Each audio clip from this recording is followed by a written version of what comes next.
launch your own podcast? This is Robert Manni, host of Guys TV, and this week my special guest is producer Chris Marcello. We're going to teach you how to do it right here, right now on Guys TV. You can also catch me on KCAA Radio here in Southern California and Guys Radio, my worldwide podcast. We're also on UK Health Radio all weekend long. Guys TV, Guys Radio, thanks for your support. All right, Guys Radio, the interview portion of our show, and today we've got a special guest. We're going to talk about podcasting. It seems like everybody and their uncle has a podcast now, and you know what? That's kind of a good thing because it's a new way for people to get information. You know, we had the internet and people slowly migrated there, and then we had all kinds of other stuff came out, and now we've got podcasting. And a couple of years ago, there was only 1 million podcasts, and very quickly, and I think it happened around the time of the pandemic, podcasts are now at about 5 million because everybody was kind of trapped at home for a while and they wanted to get their word out there, get their message out there. So I'm thrilled because my special guest is my producer on Guys Radio. They are a wonderful, wonderful producer and partner in our work, and their name is Cristina Marcello. Please forgive me. Is a certified audio engineer with over 10 years experience in communications and audio production. They're currently the content manager at Podchaser, where they focus primarily on podcast guest booking and audience development. Cristina has given lectures at NYU and has spoken at numerous conferences about all things podcast and broadcast related. They started their career in terrestrial radio as an EV executive producer and co-host at WHJJ on iHeartRadio, where they work closely to develop partnerships with television networks and local leaders. And I can tell you, Cristina has been instrumental in the wonderful production of our show here on Guys Radio. And I'm so thrilled that they're producing and doing their own work now and really growing and helping a lot of people out there. So welcome to Guys Radio, Cristina Marcello. Thank you so much, Robert. It's really exciting to be on this side of the table with you. Well, it's fun. I gave you a little bit of the background I gave for everybody out there, but tell us a little bit about what drew you specifically to podcasting, because you have such a great background in production. Thank you. Yeah. I'll actually go a little bit further back. I am unique in that I have actually always wanted to do this. I've always wanted to be involved in audio. So before I even knew what an audio engineer, I was telling people that I wanted to be one. Didn't know what it was, but it sounded good. And so I started off really young, creating playlists of audio, of music, and just finding the latest songs that dropped and starting a whole, I started a website for that new music. So the curation part of audio has always been interesting to me. Fast forward, I'll spare you some of the nitty gritty. We get to the iHeartRadio experience where I really got to learn a lot about hands-on live audio, which is a completely different beast. After my time at iHeart, Unfortunately, I was laid off, and throughout that time, I found myself wondering, what's next? And the greatest sign for me was podcasts. What I liked about podcasts, especially during 2020 when we were all locked up inside the house, is you can do it from home and you could start your own business. So I really liked the idea of doing it by myself and having my own business and being able to utilize the skills that I learned throughout my experience in school and also at iHeart. So really just having that independence, that autonomy, being able to do it myself was the biggest thing. What's funny though, Robert, is that's actually why I also wanted to get a job with the company that I'm at now, because I realized there's something about going it alone, but there's also something to being part of a greater ecosystem. As something I'm really excited to be a part of now. So everybody and their brother has a podcast nowadays. You've seen the explosion since the pandemic. So for those out there, and my belief is that the high tide raises all boats, so it's a good thing. There's more competition, of course, for everybody, but also the cream rises to the top, and also there's more listeners and more people using podcasts to get their content and information. So I think it's a really good thing. So for the folks out there considering starting a podcast, not everybody should have a podcast, in my opinion. You really need to have something to say. and a reason for being. But I'm going to throw it over to you, Cristina, and tell us what people need to know before they start a podcast. Great question. Before you start a podcast, I want you to ask yourself, why? Is this for you? Is this for your audience? The biggest thing about creating a podcast, if you're looking for it to grow and be successful, is you want to identify a specific niche. The riches are in the niches. And so to identify something that you're passionate about is important. You want to make sure that it is not too vague and not too broad. You really want to nail down your point of view and what you are going to be talking about. From there, you want to identify the audience that you're going to be talking about. So be talking to the audience that you're going to be engaging with. It's important to not just identify who they are. You could do this by creating a profile, creating a fake profile, if you will. You could just grab an image of who you think your average listener would be, create a profile of their age, demographic information, etc., and see who that listener is that you want to target. But it's also important to find out what specifically those audience members are looking to hear about. So, for example, if we take marketing as the example, are you going to talk vaguely about marketing, or are you going to specifically talk about digital marketing? Are you going to specifically talk about content marketing? These are things that will separate you. As we talked about, 4 million podcasts, 4.5, like you said, we're nearing 5 million podcasts at this time. Truth be told, about half of those are inactive. There's a really big concern for a lot of people, which we in the industry call pod fade. So it's starting a podcast and then kind of fading out of it because it's a lot to keep up with. So that's the second thing. Do you have the time commitment that it's going to take? If I were to start a podcast right now, all by myself, I would go ahead and write it all down. I would have a specific plan set out. I would know what my topic was, what my theme was, if it was an interview-based podcast, I would have some ideas of who I wanted to interview. I would have the show recorded, locked, and loaded before I even released it at this time. I am looking at podcasts nowadays more like television shows. So having the full product ready, that way you can have a consistent theme throughout it. I also like to think about audio in terms of music. Like I said, I like to curate I like to curate playlists and such. So thinking of an album, right? We have one album. There's a consistent theme throughout that album. We know what we're getting as a listener. And that type of energy, if you will, is what I would like to bring to the podcast space as well. So maybe more of having series or, a certain chapter of your podcast. That way it's easy to digest. So those are a few things to consider. I'm going on a little bit of a tangent there. You also want to consider, again, the time management. It does take a lot of time to put together a podcast. Audio production. Are you going to edit this podcast? Are you going to hire somebody to edit this podcast? Do you want to start a team?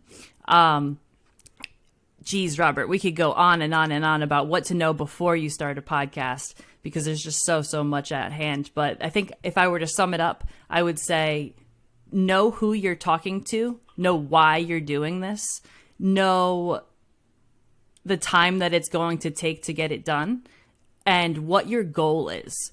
Because I don't want people to just start a podcast with no goals in mind. I was talking to somebody recently and we said, you know what? How about we take a year? Let's look at where this thing is in 1 year and then reassess. A lot of people start a podcast and they don't have an end date to it. So it becomes bigger in their mind than it needs to.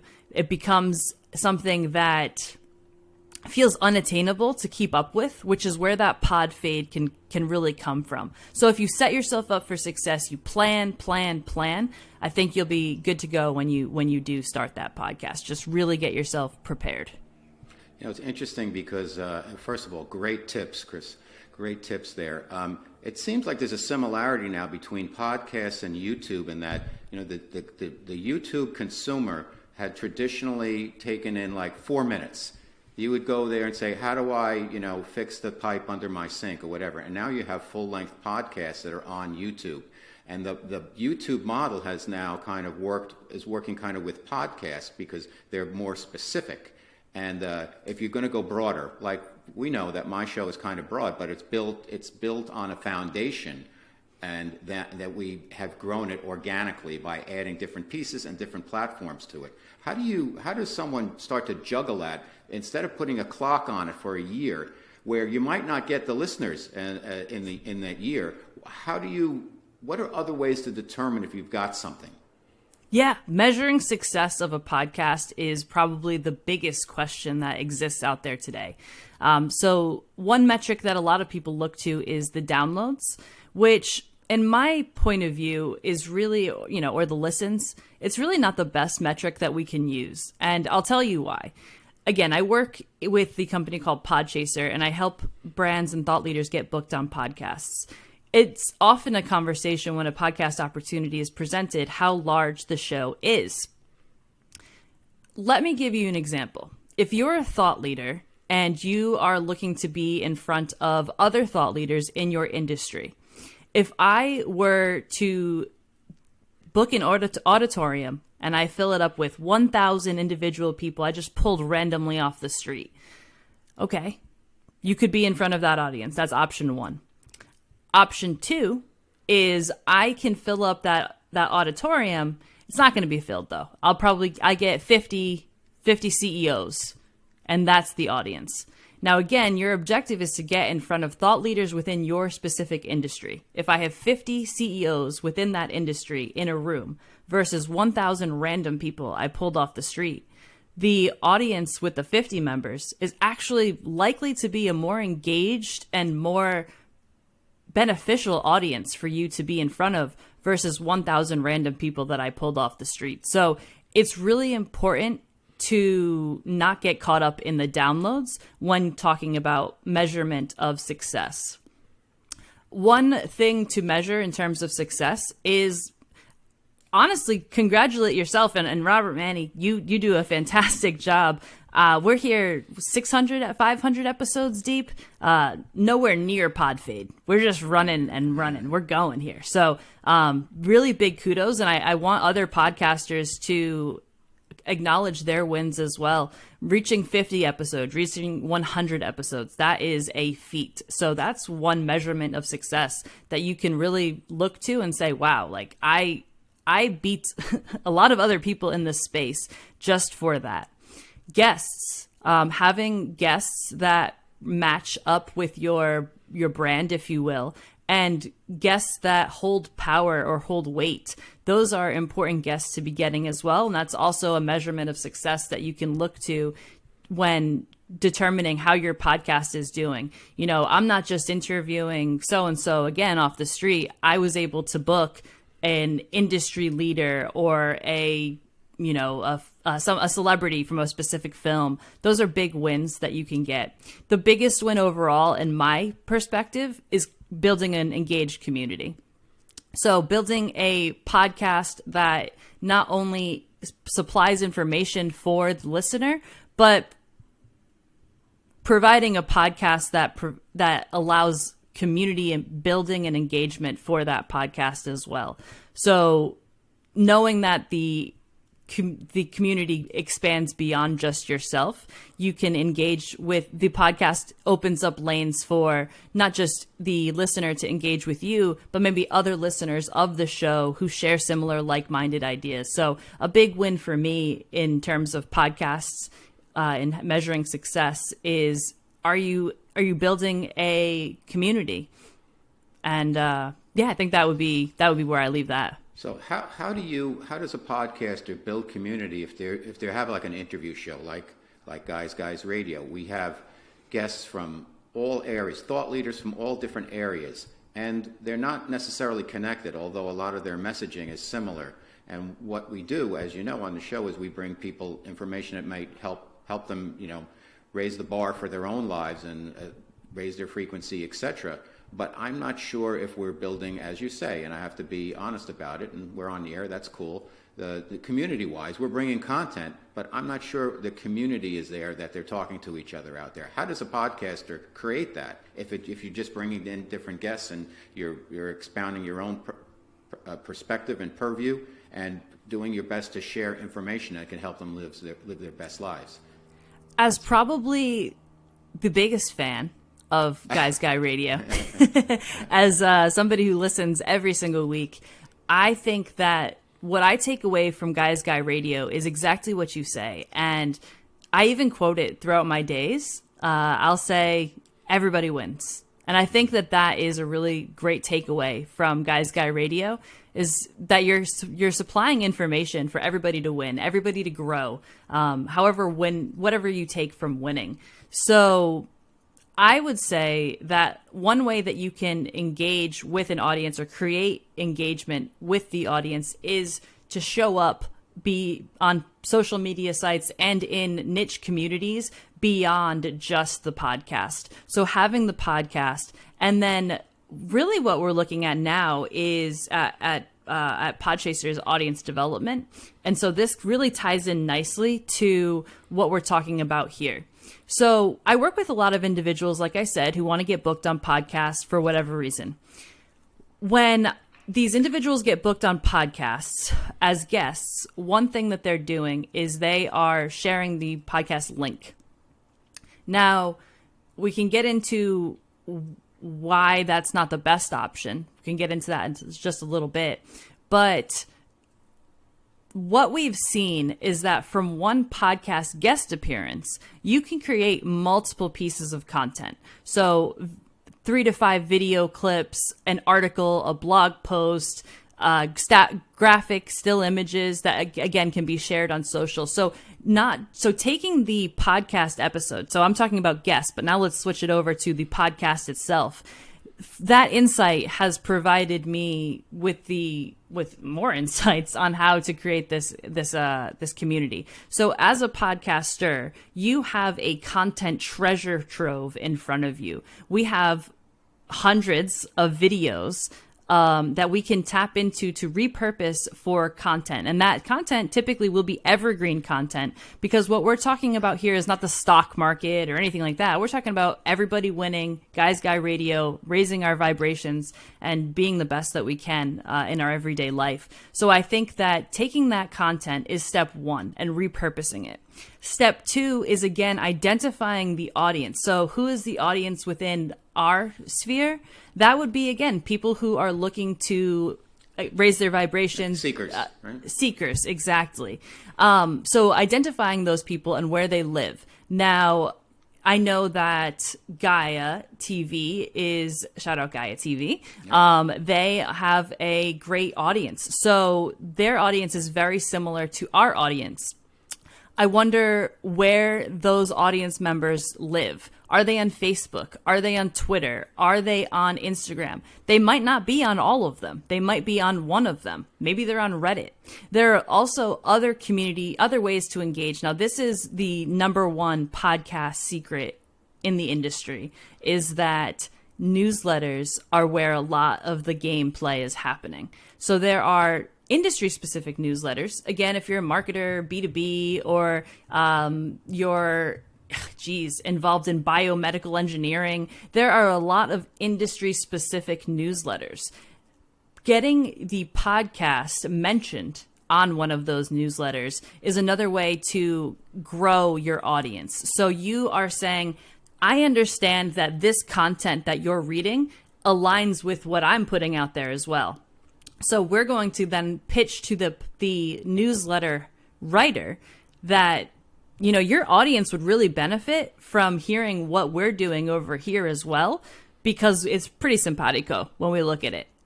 And then if they say yes, we can promote that podcast episode onto that community newsletter, which again is that room of 50 people versus that 1,000. So we're talking about very industry specific individuals that we can be putting ourselves in front of.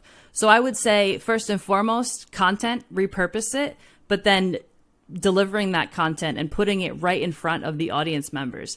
I will say one final thing is engaging.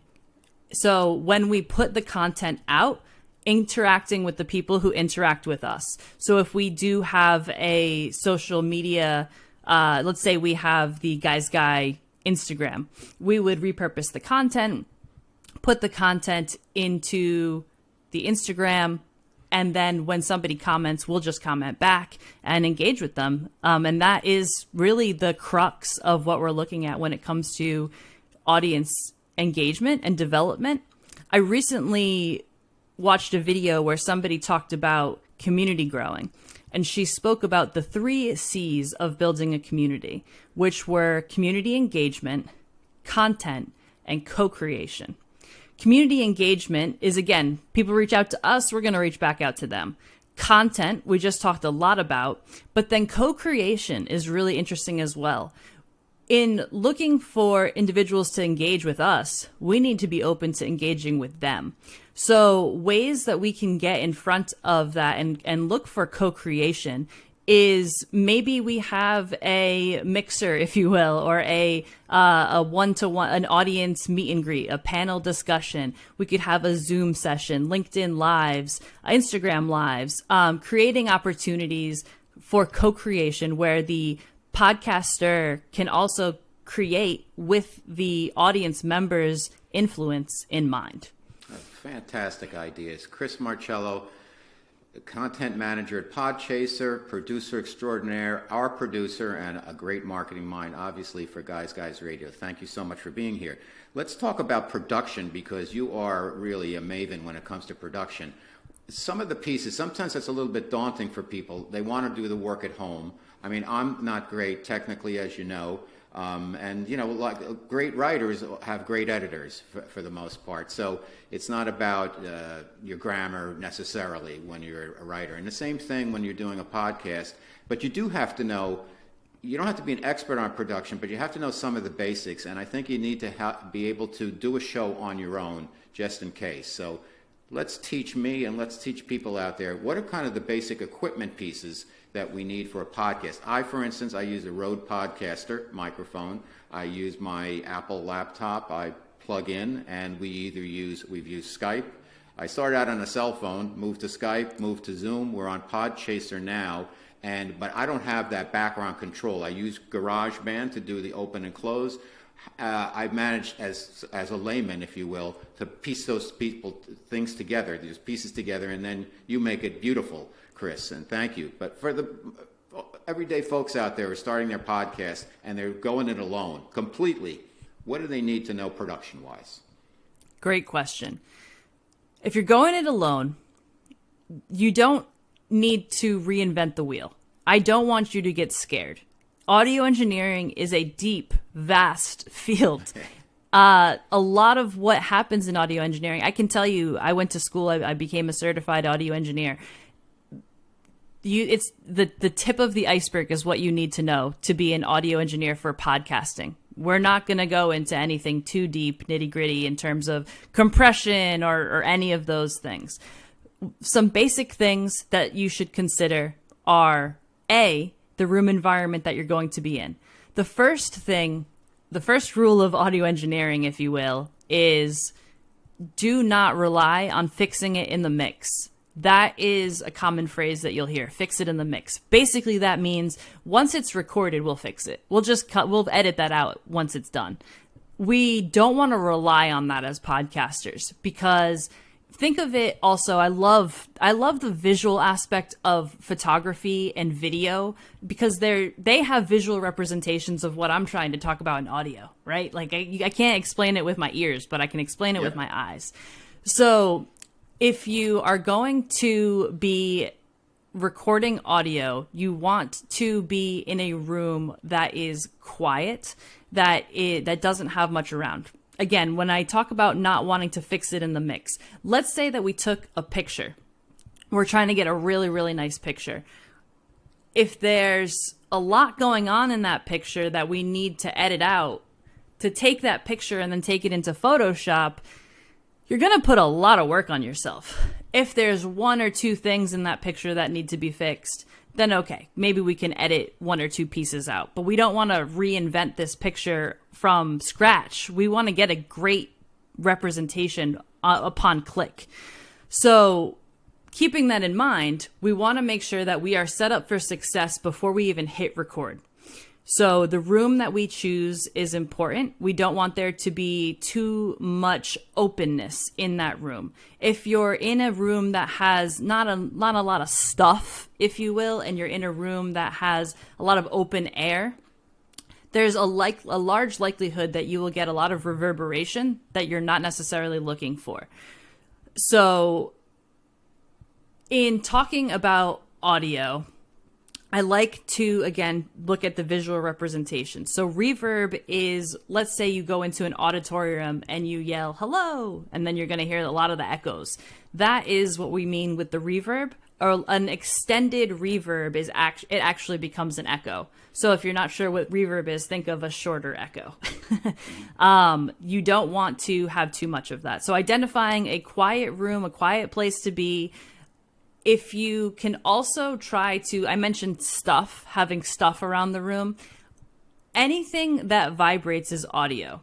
And so anything that is vibrating is moving. So any movement then is audio.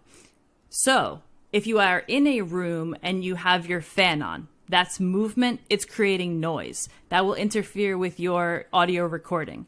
If you are in a room and you have, let's say, another computer running, that computer has a motor. It's less obvious, but that is motion and it's moving. So it's creating vibrations. So really having a keen eye to movement in the rooms that you're choosing is going to be incredibly important to identify which rooms are good to record in and not. Okay, now you're going to need a microphone, a headset, and something to connect the microphone to the computer. There are some USB plug-in microphones that you can use if you're a podcaster that do directly plug into the computer itself. But those microphones will only be good if you're recording just yourself. If you do want to have, let's say a panel discussion or two people on the same show, it's not going to be beneficial for that. Also, you're going to lose quality with that type of microphone, and I'll explain why in just a minute. So the other type of microphone that you can get is a microphone that will need you to purchase an audio interface. Now, an audio interface is just the box that you're going to connect it to. So you'll take your microphone, you'll connect your microphone into the audio interface, and then the audio interface will get connected to the computer. That's the signal flow of how it all works out. What the audio interface does is the audio interface takes the coding, it takes everything that I'm putting into this microphone, and it translates that into computer speech, into ones and zeros, but it has a specific function to do that. So when you get a microphone that is just a USB plug-in microphone, it's not doing that. It doesn't have a specific purpose of that. It's just plugging in. So when you buy an audio interface, you're going to improve the quality of the audio that you're recording. So I would recommend buying an audio interface for that purpose. Now we have our gear and we know what room we're going to be in. From there, audio editing, it's really, so a DAW. A DAW is a digital audio workspace. A digital audio workspace is something like Logic, something like GarageBand, something like Pro Tools. These are all, something like Audacity. These are all DAWs. I want you to know that a DAW is a DAW is a DAW. In the music industry, they're probably using Pro Tools and just going, balls to the wall, having fun with all of the tools that you can use in Pro Tools. But if you know how to use one of them, you know how to use any of them, and you may have a specific personal preference, but essentially you can do all of the same things in each of them. So I don't want you to run out and go buy I don't know how much it costs these days. It might be like $800 for Pro Tools when you just have GarageBand already installed on your computer. That can be fine. Also, Audacity is a really user-friendly program for beginners of audio editing. I am not going to be able to go into too much of the nitty-gritty on how to do the specific editing because I'd have to show you. But what I will say is you want to keep an ear out when editing audio for ahs. You just want to clean it up a little bit. It doesn't have to be picture perfect, but you do want to, like I said, just clean it up a little bit with those ahs, etc. If you hear pauses for a long time, you're gonna want to clean those up. But those are the main things that you're gonna want to consider if you're going it alone. Just for the listeners out there who are interested in starting a podcast, what I do, for better or for worse, I've attempted to train myself to do my opens and closes in one take. We pre-record our interviews, and then I go back and based on the interview, I'll try to put a ribbon around the show. So I'll do an open, and I'll talk about, what we're going to talk about today, who the guest is, maybe a little something inside about what things are going on that are current. As you know, Chris, we don't do politics, we don't do pandemic or anything like that. We stay away from that, but we cover pretty much everything else. And then the interview comes up, and then afterwards we talk to the audience about here's kind of what we learned, and then get into some of the other content that's available. But the point is, I've done my best to do it in one take. So if I'm doing a take at home and I like 3/4 of it, I'll stop and go back. I start over. I don't hold even the intro. Welcome to Guys Radio, blah blah blah. I start from the beginning, and the reason I do that is to train myself to be able to flow. What are your thoughts on that? Is that good practice? Is that bad practice? Or is that creating more work for myself and for other people out there who are going to be, putting that band around the interview portion of their shows?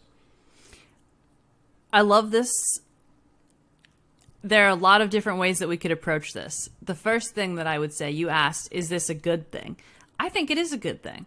I come from a background of radio, as you know, and in live radio, there are no second takes, right? So you do just have to know how to do it live and be able to have that personality and go. So I think that is a skill that a lot of podcasters could benefit from. Absolutely. Especially if you're going it alone. Again, not wanting to fix it in the mix. If you can do it in one take, there's nothing to fix in the mix. So that's perfect. So I think that that's great advice, Robert. And I think that other podcasters would be, they would benefit from that as well. Are you creating extra work for yourself? I mean, yeah, you're doing it again, right? So just inherently you're doing it more than once. It's more work. But if you're getting it to sound the way you want it to sound, if you're improving every single time, if we consider each take a practice, and that means that you're practicing and practicing and practicing, and that means every single time you're getting better, then, maybe the extra work is worth it. So I'm pro trying to get it done in one take. I will also let you know, though, as somebody who hosted a show on iHeart at one point, but it was pre-recorded. It was a pre-recorded show, and I used to do a bunch of takes over and over and over again. But to your point, because I wanted to make sure that it was easy for the audience members to hear, I was wanting to make sure that I was effectively communicating the messages that I was trying to get across. So if your intention is to benefit the audience and it's taken a little extra time, I think it's worth it, because at the end of the day, the product is going to be a superior product, and you are only going to grow as a podcaster and an individual speaker yourself. That's great insight, and it's really helped me in terms of my guesting. As you know, Chris, I guest on a lot of other shows, one in particular, Second Act TV. We're up to close to 1 million views there. And that's a great thing for podcasters. I want you to tell everybody a little bit about the importance, if you're a podcaster, on getting on other people's shows, because you could actually transcend your own audience by getting on the right other shows that talk to the same target group, or even a new target group, an additional target group that could then learn about the work you're doing. Absolutely. I'm so happy that you brought this up. The number one way that you can grow a podcast is by getting on other people's podcasts. So we can look at this as, sometimes people say OPP, which is other people's podcasts, or OPA, other people's audiences. But either way, yes, that is the number one way to grow a podcast. You've identified who your audience is. Like I said, Gaia TV is another network that has a similar audience base. If we were to be able to find a person who had a podcast from Gaia and get on their podcast, their audience would likely be very interested to know about the Guys Guy and come over to Guys Guy Radio to hear about how everybody can win. So I would that mindset is absolutely where you need to be as a podcaster. Not only are you going to engage with other people's audiences and hopefully bring them over to your camp, you're also going to be networking with other professionals in your field it doesn't even have to be your field, right? It could just be an interest that you have. Similar-minded, like-minded people that you can maybe network with, or who knows what that leads to, right? I mean, Silka on Second Act TV is a fantastic example. Not only have you both guested on each other's shows so many times, and now we've seen the audience cross over, but you have this friendship now. And that is more valuable than almost anything. And what that friendship could lead to is, again, invaluable. So getting on other people's podcasts, that's really a great play, if you will. Okay, let's talk a little bit about connecting the dots with social media, because there's so many different platforms there. There's, you've got Facebook, and you've got Instagram, you've got Twitter, TikTok for some brands works, and we've got terrestrial radio for Guys Radio, we've got the podcast, we've got YouTube, Rumble, and now we've got picked up by a digital radio platform, UK Health Radio. So you've done the magic of flowing this for the week. So we come out, we start promoting on Tuesday. The show posts on Wednesday on KCAA in Southern California. On Thursday, YouTube and Rumble. And on Friday through Monday, we've got UK Health Radio. And what's nice is the other platforms like UK Health Radio promotes their network, but they promote our show.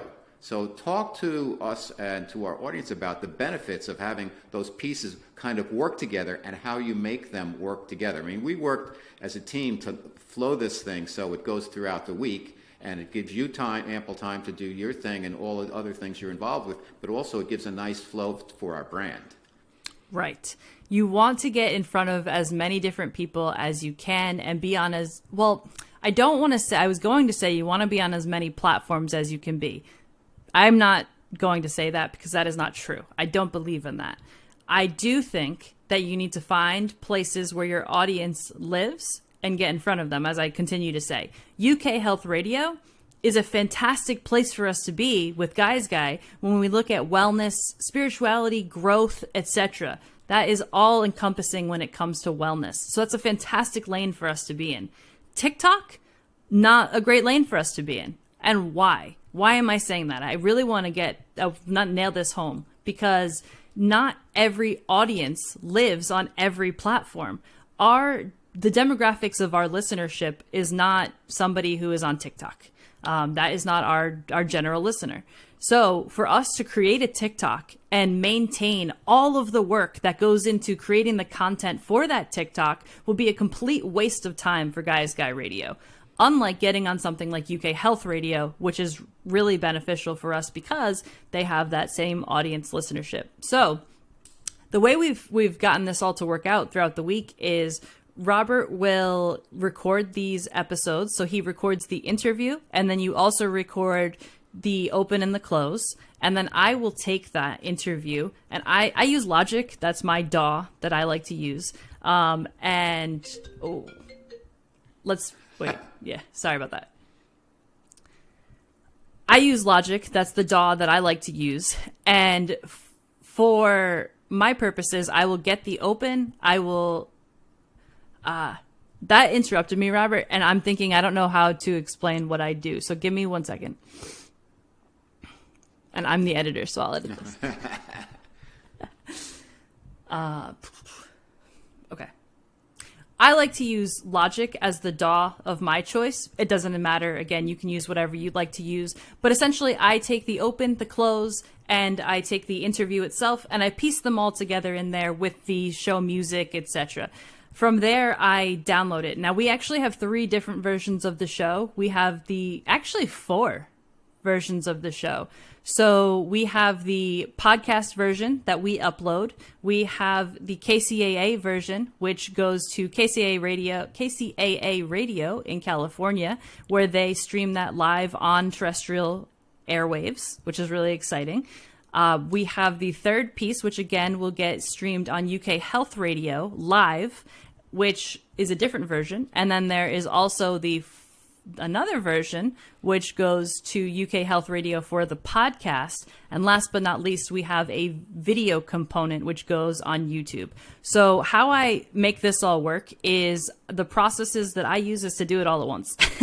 I like to edit the podcast, so I take it and I remove all the ums, ahs, etc. I add any effects that I'd like to. If you have a little bit more of an advanced skill set within audio production, I would recommend using something like an EQ to balance out the frequencies, etc. But again, if you don't have that background, that's fine. But from there, we get it over to KCAA Radio on Tuesday, and then we get it over to UK Health Radio on Tuesday, and from there it just goes live. But I think that the main point to really nail home here is that you want to be on as many different diverse channels that you can be on, but be on diverse channels that make sense. You don't just want to be on a platform to be on a platform. Perfect. Okay, any other tips? We're running short on time, Chris, but take your time with this one. What are the kind of the main tips you want to give those out there who have processed everything that you've been talking about and are thinking about, do I want to do a podcast or not? If you aren't sure if you want to be on a podcast, I would recommend guesting on a podcast. It's going to give you a really good insight, good look at what that really looks like and feels like. The time commitment, being on the spot, practicing, all that takes. Be a guest on a podcast, and then that will give you insights into whether or not you should actually move forward. That would be my first piece of advice. Question there. How can you be a good guest? How can you be a good guest? Great question. You can first and foremost make sure that you listen to the podcast. I know that sounds obvious, but lo and behold, hey, sometimes it doesn't happen. Right. So if you're going to be a guest on a podcast, do some research on that podcast and listen to a few episodes. Get a feel for who the host is, who they're talking to, what type of material they're putting out there. And then you'll be more prepared. I like to talk about this too, right? Like, let's say that you were going to go on a first date. I'm talking to Robert Manni, the guy's guy, about dating now. And if you were going to go on a first date, let's say it's a blind date, wouldn't you want to but they leak the name, Robert, okay? Like, they leak the name. You kind of know who it is, but you don't know exactly. You're going to look them up. I would look them up. Of course. I would find them. Yeah. You'd want to know who they are before you talk to them. And it's kind of like that with podcasting. Know who they are before you get on there. Okay. Be a good guest. Go ahead. Sorry about that. Yes, be a good guest. Also, you want to wear headphones. That's another crucial piece of information. If I could just leave you with two pieces of information, it would be that. Listen to the podcast, research the podcast, but also wear headphones. You're going to improve the quality immensely. Okay. And then the other couple of tips before you decide if you're going to do the podcast or not. I'm sorry, I broke your flow, but it was guest on other podcasts. There was a couple more you had. Sure. Yeah, if you're wondering if you want to be, if you want to host a podcast and have your own, be a guest, fill out the waters. That's great. But then see how much content you could actually trickle out. Write up a plan for yourself. I think one thing that a lot of people think, or a misunderstanding or whatnot, is that I think a lot of people often believe that podcast hosts, and like you and I are going off the cuff right now, right? Like, we're just having a genuine conversation. A lot of podcasts, though, are scripted, and that's okay, especially when you first get started. To have your questions scripted, that's great, but script out what your show is going to look like before you even begin. What's episode 1 about, and how do you make it to episode 100? I would plan all of those details out, and if you can make it there, if you can answer those questions, then you're going to be set up for success to go ahead and start that podcast. Perfect. Great insights, Chris. We can go on and on, as we will. I'd love to do another segment with you because you have so much to offer. Just tremendous job. Thank you so much. Chris Marcello, producer extraordinaire, and really all around radio communications maven. You really got it, and you've got a gift for it. And I'm so appreciative that you're working with me. So thank you so much. Chris Marcello, Guys Radio. Thank you so much, Robert.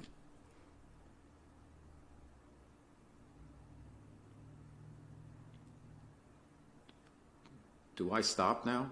Yeah, did you hit end? I didn't hit anything. Should I Okay. hit stop? Yep, hit stop. Learn how to launch your own podcast? This is Robert Manni, host of Guys TV, and this week my special guest is producer Chris Marcello. We're going to teach you how to do it right here, right now on Guys TV. You can also catch me on KCAA Radio here in Southern California, and Guys Radio, my worldwide podcast, and on UK Health Radio all weekend long. Guys TV, Guys Radio, thanks for your support.